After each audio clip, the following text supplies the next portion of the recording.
Hello guys, എന്താണ് സുഖമല്ലേ? അപ്പോൾ എല്ലാവരുടെ അടുത്തും വീക്കിൽ ഏറ്റവും ഇഷ്ടമില്ലാത്ത ദിവസം ഏതാണെന്ന് ചോദിച്ചു കഴിഞ്ഞാൽ തിങ്കളാഴ്ച ആയിരിക്കും. പക്ഷേ എനിക്ക് നേരെ തിരിച്ചാൽ എനിക്ക് ഏറ്റവും ഇഷ്ടമില്ലാത്ത ദിവസം ഞായറാഴ്ച.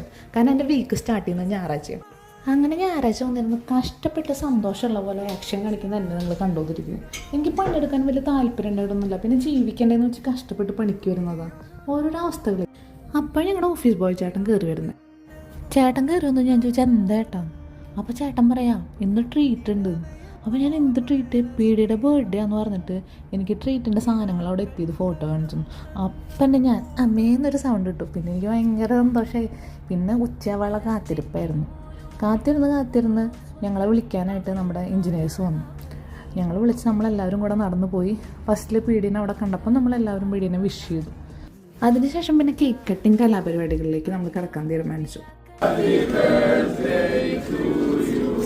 അങ്ങനെ അദ്ദേഹം കേക്ക് കട്ടിങ്ങൊക്കെ നടത്തി. കേക്ക് നല്ല സൂപ്പർ സെറ്റ് കേക്കായിരുന്നു കേട്ടോ, നല്ല ടേസ്റ്റ് ഉണ്ടായിരുന്നു. പക്ഷെ നമ്മൾ ഇത്ര അധികം പേരുണ്ടായാലും വളരെ ചെറിയൊരു കേക്കായിരുന്നു. അപ്പം ഞാൻ അവിടെ പറഞ്ഞേൽപ്പിച്ചു ഓഫീസ് ബോയ് ചേട്ടൻ്റെ അടുത്തും, ചേട്ടാ എനിക്കുള്ള പീസ് മാറ്റി വെച്ചോളൂ, ഇതിനടുത്ത് ഭക്ഷണം എടുക്കുന്ന കടമ്പ കേട്ടോ. അത് വൻ ടാസ്ക്കാണ്. ഇത്രയധികം ഫുഡ് നിരത്തി വെച്ചിരിക്കുന്നത്, ചുറ്റും ഒരുപാട് ആൾക്കാർ.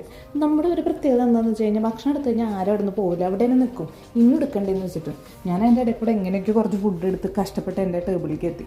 അപ്പോൾ ഇതൊക്കെയായിരുന്നു ഞാൻ എടുത്ത ഫുഡ്. ആക്രാന്തം മൂത്ത് ഞാൻ കുറേ ഫുഡ് എടുത്തു തോന്നു കേട്ടോ. ഒക്കെ കഴിക്കുന്നുള്ള പ്രതീക്ഷയോടെയാണ് ഞാൻ എടുത്തത്. എനിക്കെല്ലാം ടേസ്റ്റ് ചെയ്യണമെന്ന് ഭയങ്കര ആഗ്രഹമായിരുന്നു. എല്ലാം എടുത്തു വന്നു. ഓരോന്നോരോന്നായിട്ട് ഞാൻ കഴിക്കാൻ തുടങ്ങി. എല്ലാം അന്തസ്, വേറെ ലെവൽ സാധനം. പിന്നെ ഒന്നിനും പേരൊന്നും അറിയില്ല കേട്ടോ, അതെന്താ സാധനം എന്നൊന്നും അറിയില്ല. പിന്നെ എടുത്തത് തൊരടിയായി പോയല്ലോ എന്നുള്ളൊരു വിഷമമായിരുന്നു. കഴിക്കാൻ കുട്ടിയെ പറ്റാതെ കഷ്ടപ്പെടായിരുന്നു. കുറച്ച് അപ്പുറത്തുള്ള ആൾക്കാരിനൊക്കെ പിടിപ്പിച്ചു. അടുത്തത് ഫുഡ് റിവ്യൂ ടൈം. ഞാൻ എൻ്റെ അമ്മച്ചീൻ്റെ അടുത്ത് ചോദിച്ചു, അമ്മച്ചി എങ്ങനെ ഉണ്ടായിരുന്നു ഫുഡ് എന്ന്. അപ്പോഴേക്കും കേക്ക് വരും. അപ്പം ഇന്നത്തേക്ക് ഇത്രയേ ഉള്ളൂ. Bye bye.